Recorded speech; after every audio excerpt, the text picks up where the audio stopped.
seems like 5 or 6 people each, and we're gonna, in our small groups, talk about what your communities are doing with community engagement, and then we're gonna report back. So I think this will spur some lively conversation. I know Evanston has some ideas to share that we've been trying over the past few years, some of which have been successful, some of which have been unsuccessful, but that's all part of the learning process. So if you want to go ahead and get in your groups, I'll be coming around just to help spur the conversation, and then I'll give you about 6 or 8 minutes, and then we'll report back out. So go ahead and get together. Especially on this side of town, they border along another city, and that city charges for big item removal. And so all of these items are just coming across the border, getting dumped in Denver, and they're so frustrated because they're so proud of their little community. And then 2 more places where we do a lot of outreach is with kids. In the past year, I've had several elementary school groups come and visit, and they're kind of ambassadors to their parents as they come because they're learning how the city works. Their community events. In addition to the 301 services. All right, here's some good conversations going on. I've been around to most groups. Take about 2 more minutes and decide amongst your group the top 2 ideas that you want to share with the rest of the room, and who's going to share them from your group. Okay, so 1 or 2 more minutes, top 2 ideas.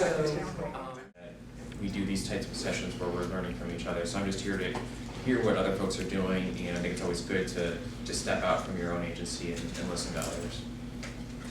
I'm Bob Dunbar with Global Contact Services.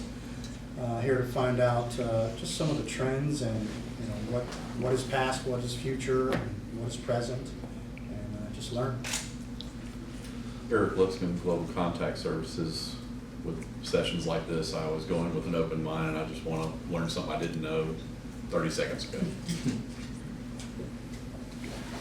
Hi, I'm Lily King, and I'm Communication Services for the Deaf. And we are a world nonprofit organization for the deaf and hard of hearing community.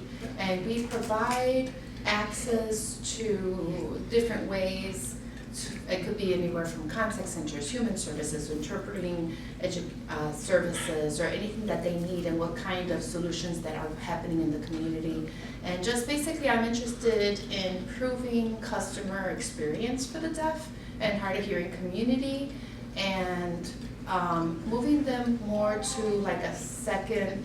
I feel like they're kind of like they're always forgotten at this moment. People tend to forget the deaf and hard of hearing people, and what is it that they need in addition to accessibilities, and just become more knowing about what's happening in your environments and trying to make it more accessible for the deaf and hard of hearing community.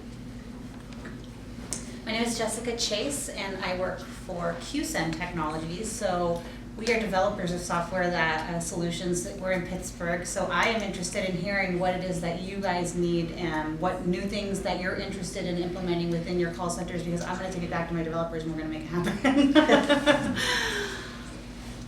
We handle walk-ins, calls, and we also, my staff also enter in the complaints into the CRM system, and then also follow up on some of those that come in that say it's not routed properly, or there's an anonymous, or they give the information about the CRM request that came in. We have a mobile app that launched in August of 2014. And then, so we're in the process of actually building a permanent customer support center, because when we created this office, we had little money and little staff. So just like everyone else, we created with a small amount of resources. And we're building a permanent customer support center, we call it Customer Support Center. And we're merging with our tax and license division. So I think are you merging locations, or are you merging taking? We're just merging our services. So like my staff will be housed in the same area, because right now they're in another building next door. So we're trying to really centralize the customer service areas. So right now, it used to be And we're also doing security. So it used to be people could come in and they could go from 1 to 15, the 15th floor where the mayor was, as they wish. But now we've locked down the floors to, the first 3 floors are only public access, and you have to sign in and get a visitor badge to go any further. And so, you have to see my staff or the security staff to do that. And then tax and license was next door. Now we're all going into one office.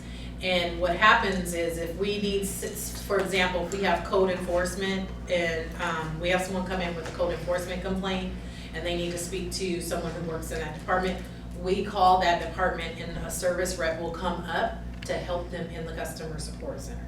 So no longer are customers having to go to different areas. They can just come to our one location in that building, and staff will come down to service them. They no longer have to go with the staff or the department.